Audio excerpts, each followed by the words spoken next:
Gloria, and I'm Randy Hansen. In today's world news headlines, Sandy death toll hits 98 in the U.S. And Staten Island residents appeal for aid. New York City marathon to continue, and millions in Northeast remain without power. And 360,000 gallons of fuel spilled in New Jersey. An economic toll of Sandy could top $50 billion. And citing climate change stance, Bloomberg endorses Obama. And 158,000 U.S. workers hired in October. An ex-Penn State president charged with abuse cover-up. And Massachusetts man sentenced to 17 years for drone plot. And video shows Syrian rebels executing soldiers. And Save the Children, global inequality at 20-year high. GVTV News would like to say that views expressed on our broadcast do not necessarily reflect the views of NCTV Digital Media Center. But before these stories, GVTV News would like to thank one of our underwriters who supports your only visual video news media in Nevada County. That's right, it's us, GVTV News.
Today's first world news story, the death toll of Superstorm Sandy along the eastern seaboard has jumped to 98 as more bodies are recovered by the day.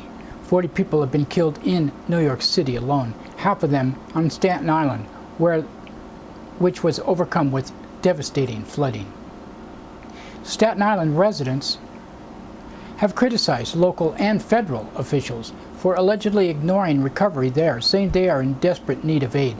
New York City is also facing criticism for continuing with its famed annual marathon on Sunday. Despite calls for postponement, supporters of delay have argued that the marathon will divert attention and resources from aiding the hundreds of thousands who still lack power and are in need of relief. Utility officials have predicted electricity will be mostly restored in lower Manhattan by the weekend. Those several million along Long Island to New Jersey could be in the dark for at least another week. Some 1.6 million people remain without power in New Jersey, the state hardest hit by the storm. New Jersey officials have disclosed that 336,000 gallons of diesel fuel spilled into Arthur Kill waterway when a Shell facility was hit by flooding Monday night. The spill has reportedly been contained by booms placed in the water. Estimates of an economic damage caused by the superstorm Sandy have now topped $50 billion, more than double previous estimates. The storm has also caused major shortage of fuel, prompting long lines at gas stations across the New York area. President Obama has returned to the campaign trail after suspending events to address the aftermath of Superstorm Sandy with some photo ops. On Thursday, Obama picked up the endorsement from former Republican and now independent New York City Mayor Michael Bloomberg. In an op-ed article, Bloomberg wrote Obama is best equipped to tackle climate change in light of the devastation that Hurricane Sandy brought to New York City and much of the Northeast. Bloomberg also cited Obama's support for abortion rights, same-sex marriage, while noting that Republican challenger Mitt Romney has reversed course after previously holding sensible positions. I thought Obama changed his position on gay marriages, but I could be wrong. New figures show U.S. companies added 158,000 jobs last month, a dismal fast pace in 8 months, the fastest pace in 8 months. Figures are released by the Payrolls processor ADP on the eve of today's official employment report from the Labor Department, which came back 7.9, not counting all the people that quit looking for work. Former Penn State President Graham Spanier has been indicted in his role in a cover-up child sex abuse by former assistant football coach Jerry Sandusky. Spanier was initially charged 1 year ago after it was revealed he and other top Penn State officials failed to report Sandusky to police despite evidence that Sandusky was abusing young boys. Sandusky was convicted in June of molesting 10 boys and sentenced to up to 60 years in prison. On Thursday, Spanier was charged with child endangerment, perjury, and criminal conspiracy for hiding Sandusky's crime. 2 other former Penn State officials were also hit with new charges. A Massachusetts physics graduate has been sentenced to 17 years in prison for planning to build explosive-laden drones to attack the Pentagon and the U.S. Capitol. The FBI says Rezwan Firdas conducted detailed surveillance to map out the attack and acquired a small aircraft as part of his plan to carry it out. The plot would have marked the first time militants deployed the drone technology used by the United States to strike targets in foreign countries for an attack inside the United States. Firdas was caught with the help of undercover agents posing as al-Qaeda operatives who gave him money to buy the drones, a tactic that has led to allegations of entrapment. A new video has been released from Syria showing armed rebels executing a group of government soldiers. On the tape, 10 prisoners are forced to lie on top of one another at a checkpoint. Anti-government fighters are seen kicking and taunting the captured soldiers before opening fire. Amnesty International has condemned the footage, saying it depicts utter disregard for international humanitarian law. I guess I had the story wrong with my caption. A new report is warning global inequality has reached a 20-year high, according to the group Save the Children. Poverty that had previously been concentrated on the world's lowest income countries is now on the rise in the middle income countries, which account for 70% of the world's poor.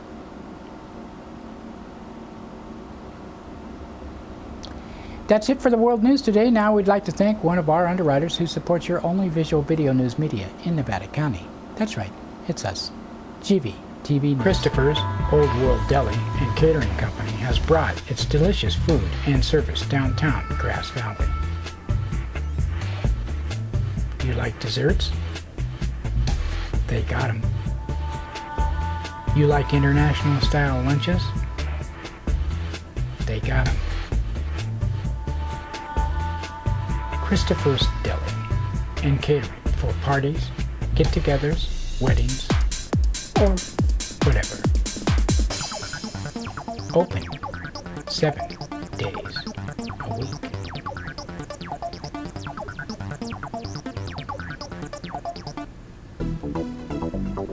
Bellstar Shop is a one-of-a-kind place you will find on the Ridge. Steaming hot coffee and a cool atmosphere with healthy food, organic desserts, and meals available. Belle and her smile will not be forgotten the first time you visit.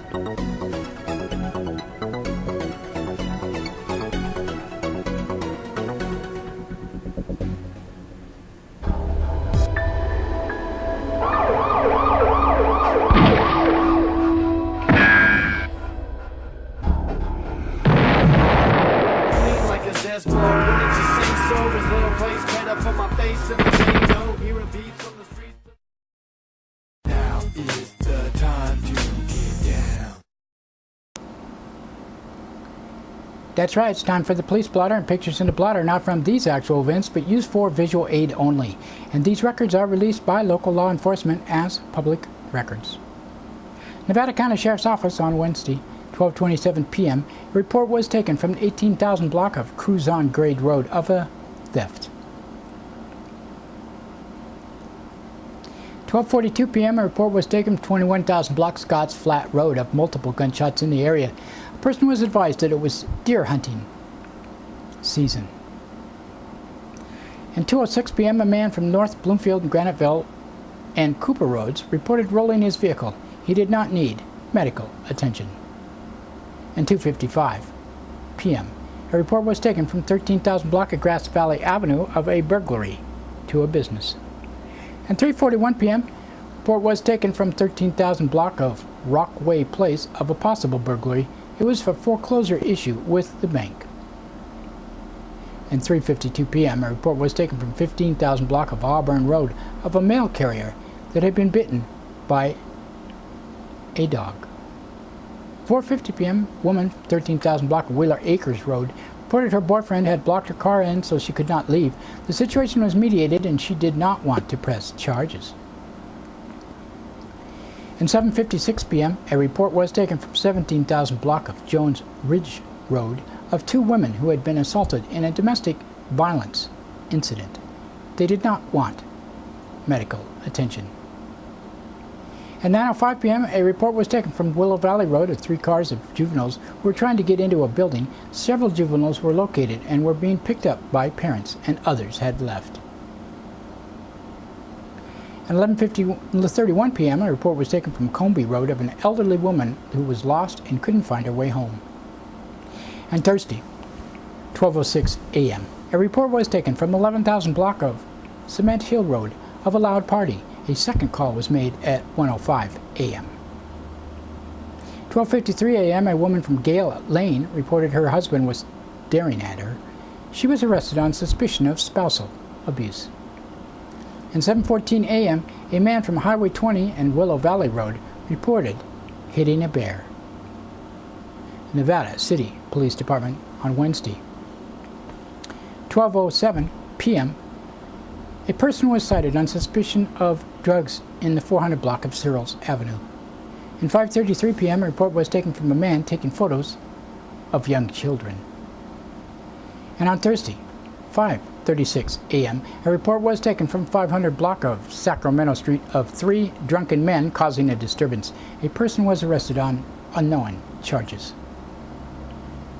In Grass Valley Police Department on Wednesday, 8:21 a.m., a report was taken from 800 block of Forest Glade of a man hitting items with a metal pipe and screaming profanities in his front yard. At 8:38 a.m., a report was taken from 700 block of West Main Street of a 13-year-old who pooped behind a garbage can. We couldn't find a picture that fit, so this is as close as we could get. 12:02 p.m., a report was taken from 300 block of South Church Street of transients trashed in a vacant renovated house. And 12:23 p.m., a report was taken from 800 block of Sutton Way of a theft. And 2:35 p.m., a report was taken 200 block of South Auburn Street of disorientated elderly man was walking towards the overpass. And 2:20 p.m., a report was taken from 800 block of Sutton Way of a large Ziploc bag of marijuana. And 4:35 p.m., a report was taken from 100 block of Spring Hill Drive of 6 pounds of marijuana was left to be shipped to Indiana. And 7:48 p.m., a report was taken of a dog was loose on Highway 49. And Thursday, 12:01 a.m., a report was taken 2000 block of Nevada City Highway of a man sleeping in a pumpkin box. And 2:32 a.m., a report was taken from 100 block of West Empire Street. A brother said his brother was attacking him and gave him a broken nose. The man was arrested on suspicion of battery. And that's it for the Police Blotter today. Now we'd like to thank another one of our underwriters to support your only visual video news media in Nevada County. That's right, it's us, GVTV News. And I hope they're feeding you good in there, Chris.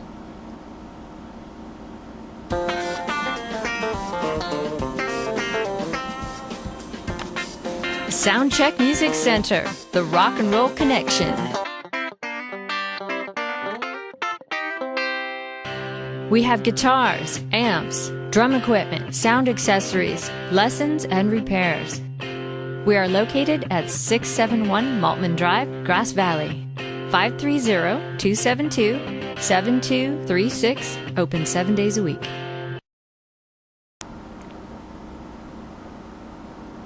In local news headlines, Romney and Ryan pledged to bring jobs back to Nevada. And because of the election, we will do this informative story from Laura Myers, Las Vegas Review and Journal. Campaigning together for the first time in Nevada, GOP presidential nominee Mitt Romney and his running mate, Paul Ryan, on Tuesday vowed to bring prosperity to America and jobs to the Silver State, cutting the unemployment rate to 6% if voters choose them over President Barack Obama.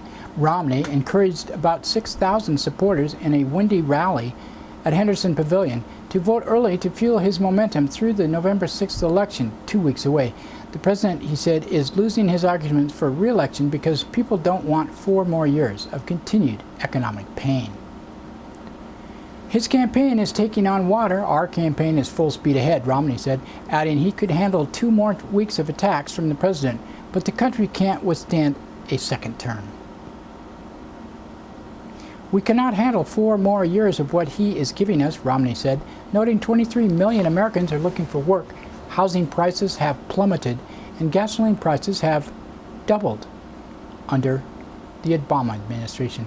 Ryan visit preceded Obama's planned late-night stop in Vegas and a 2-day campaign tour of 6 states that probably decided the White House race. Doors opened at 6 p.m. at Doolittle Park. First Lady Michelle Obama campaigned separately in Las Vegas on Friday at the Orr Middle School. Romney will be in northern Nevada. Well, he was. This is a dated story a little bit. Rally in Reno and Washoe County, which he needs to win the state because Obama's strength is in Democratic-heavy Clark County, where 70% of the population lives. Both Romney and Obama are making their closing arguments sprint to November 6th as they crisscross the country seeking every last vote in a close race. And by the way, when you're watching this on the second day, it is voting day, so get out there and vote. On Tuesday, Obama hit Florida and Ohio, key states in his grabs, and the president unveiled a 20-page booklet detailing his second-term agenda focused on rebuilding the middle class. Obama argues he inherited the worst recession since the Great Depression, and his efforts to save the auto industry and other jobs are paying off. In Dayton, Ohio, Obama slammed Romney as a chameleon candidate who is moving from the right to the middle. That's a funny term for him to use. In a closing weeks of the campaign, he's doing everything he can to hide his true positions, Obama said. He is terrific at making presentations about stuff he thinks is wrong with America, but he sure can't give you an answer about what will make it right, and that's not leadership that you can trust. Kind of looks like a Romney quote. In Henderson, Romney said that he would not raise taxes on the middle class and that he would boost energy development, promote small business, and take other measures to help create 12 million jobs during his first term. How about 4 years where we're able to see rising take-home pay again, Romney asked. And how about 4 years where the end of which we get Nevada unemployment down to 6% or lower? Look at we're going to have a real recovery and what kind of direction we are going to have real change. Romney slammed Obama's campaign slogan forward, saying it doesn't suggest change.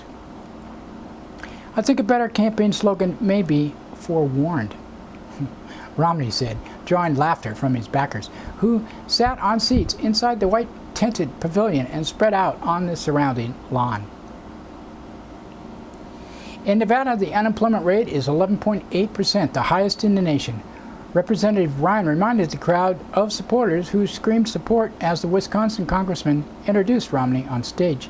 The reality is this. We can do better than this, Ryan said, calling Romney a proven job creator. At a time when we have job crisis in America, wouldn't it be nice to have a job creator in the White House?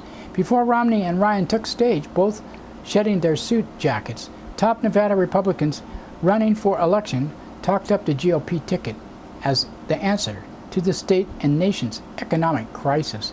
The Republicans, including U.S. Senator Dean Heller from Nevada, Republican, who is facing Democratic challenger Representative Shelley Berkeley in a close Senate race that is tied to how well Romney and Obama do on Election Day. U.S. Representative Joe Heck, Republican from Nevada, and Republican Danny Tarkanian preceding Heller in boosting a Ryan Romney ticket. Heck's Democratic challenger is John Oseguera, a Democrat from Las Vegas, Nevada Assembly Speaker. Tarkanian is running for Nevada's newest House seat against Nevada Senate Majority Leader Stephen Horsford, the Democrat from Las Vegas. Early voting in Nevada, which began Saturday, has broken records each day compared with the strong turnout 4 years ago, when about 2/3 of the state's voters cast ballots before Election Day. Early voting continues through November 2nd, 4 days before the general election on November 6th. Democratic voters were turning out in much higher numbers than Republicans, according to tallies posted Tuesday afternoon by the Nevada Secretary of State office. In the first 3 days of the early voting, more than 162,000 ballots were cast or mailed in. Of the total, more than 75,800 were cast by Democrats and more than 59,700 by Republicans, giving Democrats an edge of more than 16,000. 4 years ago, Obama easily won Nevada by 12 percentage points. He is barely edging Romney in recent polls, and his Republican challenger remains within reach of upsetting the incumbent here. The two men debated Monday night for the third and final time, launching the race to the finish. Obama's top advisor said Tuesday they're confident the president is heading towards victory in the Silver State and in other battleground states where Obama is running ahead or even with Romney in early Obama's running ahead or even with Romney in early voting. Obama is doing especially well among women, minority groups, and young and first-time voters, his campaign said. We have a ball, we have a lead. We have the ball, we have the lead, David Axelrod said, senior strategist for Obama told reporters during a conference call. I'm confident we're going to win the race. The Romney camp sounded confident the former Massachusetts governor could close the deal with voters. Kevin Madden, a Romney advisor, told reporters traveling on Romney's plane as it headed to Nevada that Romney is focusing his time and energy on states that will determine who the next leader of the country will be. So we're going to be in places like Colorado, Nevada, Iowa, Madden said. We're going to Florida, I expect, Virginia. You know, the next 14 days we're going to be very busy. We're going to be in multiple states in single days. I think the governor right now is really focused. I think he's really energized and he's looking forward to it. Well, I try to be neutral, but you know, it's kind of hard. That's it for our local news today. Now we'd like to thank the Union, Amy Goodman, Reuters, Associated Press, paper in Vegas too, and others for the sourcing of our news, and you for watching. You can watch this broadcast, Comcast Cable, NCTV Channel 11 in Nevada County, 8 a.m., 3 p.m., 7:30 p.m., Monday through Friday, and Suddenlink Channel 16 in Truckee and Alta Sierra. We're also now on 10:30 a.m. Saturday and 8 p.m. Sunday. We also stream on Internet's NCTV's digital media website at nevadacountytv.org or gvtv.org. That's our site. And don't forget Grass Valley Television, that plays 24/7 on the net, grassvalleytelevision.com. We have other content there. And that's it for today. We'll talk to you Wednesday.